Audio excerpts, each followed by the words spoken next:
Welcome to the Two Blokes Chatting radio show on 94.7 The Pulse. Music, interviews, news, and, well, two blokes chatting. Now, here are the two blokes.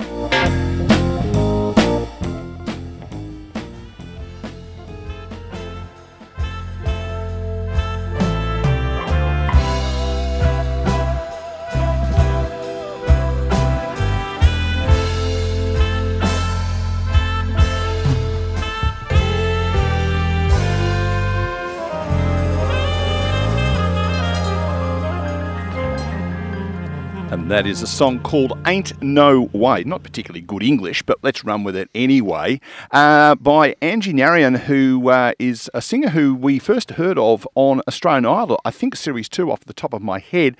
7 minutes past 10 o'clock, this is the Two Blokes Chatting radio show. I tell you who could probably tell us a little bit about Angie's journey and Australian Idol and what she's doing these days. Let's talk to Angie. Good morning, Angie.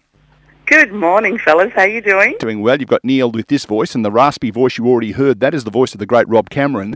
Thanks for joining us on the Two Blokes Chatting radio show. Pleasure.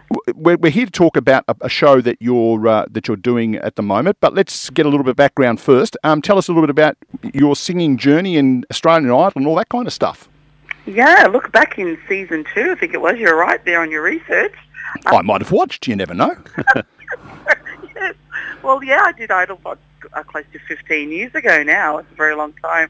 So I went on there, actually performed an Aretha Franklin song on the show called Chain of Fools, and I released that as my first single as well. And so, that's kind of where the journey began for me in terms of a public eye, but I've always grown up loving and listening to Aretha Franklin. Angie, that decision to do Idol, I really love the show. I love the whole concept of it being put together and the stories behind the artists. But there's so many of them that need just a little push to make the journey on the stage. What was your story? One of reluctance initially, or did you really leap at the opportunity?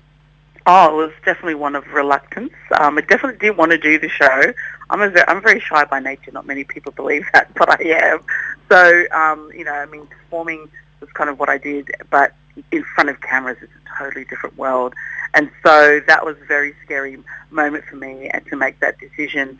And when I finally did, I just took the leap. And look, you either sink or swim, and that was my attitude. So I just had to go. And that's kind of where I ended up in the top 10 of season 2. And the other thing I want to ask about that is the thing I like about it. There seems to be a genuine emotional connection between artist and judge, if you like, mentor. Did you find that experience really good for your career? And who was the one of the group that really gave you the most guidance? Yeah, I think so. Definitely Dicko. I mean, probably the most controversial judge on there. But look, he knows music, he knows talent. Dicko's very honest and straight up with you, and that's kind of what I really like about him. So he definitely opened some doors for me, and actually was very brutally honest, and it's the honesty you need in the industry. So I really appreciated Dicko on the show. And you're referred to in the paperwork and so forth as being Australia's soul mama. I got a funny feeling there was someone else who had a reasonably soulful voice at that stage, a lady called Marcia Hines. She probably had a bit to do with it as well. Yeah, definitely. I mean, Marcia's a beautiful person. She was very encouraging on the show, and just really, really backed you up. I mean, in fact, even after the show, I did a couple of support appearances with Marcia as well. You could do worse than that, I would have thought. Yeah. Nice little leg up. So the show, is it called Respect or is it called RESPECT? Let's get the name of it right.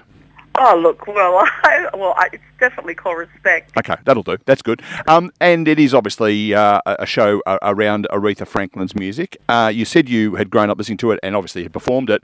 Where did the idea come from for the show? Well, Monique Cribb from McGee Entertainment, she produced and directed the show. I got a call back, I think it's going back 2019 now. I was living in Melbourne at the time, actually, on the Mornington Peninsula, beautiful Mornington Peninsula. Morning to everyone who's listening over there, because they get it across the bay. You see, we're in Geelong, and so they'll hear you across the bay. Good morning to you all over there. And yeah, so after the death of Aretha, 2 months later, I get a phone call from Monique, and she says, "Hey, listen, I had a dream. I had a vivid dream about doing a show about Aretha, and your face was in that dream.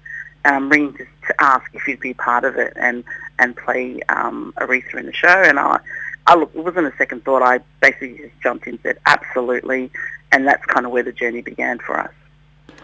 The other part of your career, let's go from Idol 15 years ago to this opportunity.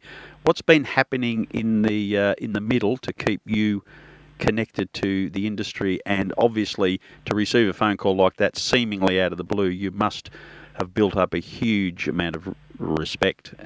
Well played, Rob. Well played, yes. I see what you did there. Yeah, thank you. Unintentionally. Well, look, I think it's been a great career. I've travelled the world singing. I've done a ton of corporate stuff and high-end weddings and supported acts like, Human Nature and Renee Gayer and names like that, John Paul Young. So it's been an absolute honour, being kind of put into that space, and Idol brought those opportunities and that, having that exposure. So I'm really grateful for that. And for the last 15 years, I released an album. One of the songs made it onto the Mystery Sound and debuted at number 4 in the dance chart. So, it did really well, and I really enjoyed that space of creating and writing and basically just been doing a ton of corporate work and shows here and there. So it's been fantastic. Back in those days, those judges and the judges of The Voice now keep talking about, if you want to succeed in this industry, talent's okay, but you've got to work really hard. Has it been a lesson like that for you, and would it be a lesson you would give to other young singers? It's not just about your voice, you really have to do so much more. Absolutely. I think your talent takes you so far, but your attitude takes you further. So I think having that tenacity, remaining humble is really important. And, you're only as good as your last gig. So you bring your A game every time, and I think the industry really hasn't got any room. Once you make a mistake, people remember that, and you kind of career gets on the back of that. But so it's so important for you to stay your A game, stay disciplined, continue learning, continue evolving as a singer, and I think that's really important in order to make it in the music industry.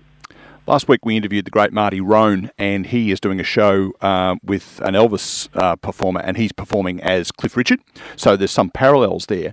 When you get on stage in the show Respect, and we'll give out some dates on that shortly, do you sing? Do you try to imitate Aretha Franklin, or do you interpret her songs as Angie?